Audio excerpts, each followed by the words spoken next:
കറക്റ്റാണെങ്കിൽ പിന്നെ എന്തിനാണ് ജഡ്ജസ് ഓടിപ്പോയി ഒളിച്ചിരിക്കുന്നത്? ധൈര്യമായിട്ടാണ് നമ്മളാരും ഒന്നും ചെയ്യാൻ പോകില്ല. റീമാർക്സ് ധൈര്യമായിട്ട് വന്നിട്ട് പോകും. അത് ഇല്ലാത്തതുകൊണ്ടായിരിക്കും ഓടി ഒളിക്കുന്നത്. മാർക്ക് കാൽക്കുലേഷൻ ഇവിടെ 7 പേര് കൂടെ കമന്ന് മാർക്ക് കാൽക്കുലേറ്റ് ഇത്ര നേരമാണ് കണക്ക് കൂട്ടായി. ഓഡിയൻസ് കണ്ടിട്ടില്ല. അവർ പൊട്ടന്മാരൊന്നും അല്ല. നമ്മൾ കളിക്കുന്നത് അവർ കണ്ടവരാണ്. ഇത്രയും പേര് നമ്മൾ ഡാൻസ് കണ്ടവരാണ്. അവർ പൊട്ടന്മാരൊന്നും അല്ല.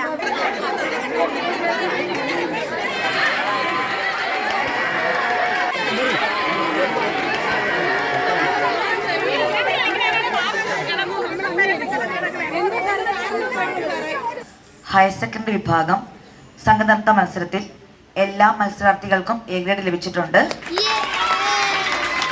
ഇതിൽ സംസ്ഥാന തലത്തിലേക്ക് അർഹയായ കോഡ് നമ്പർ 351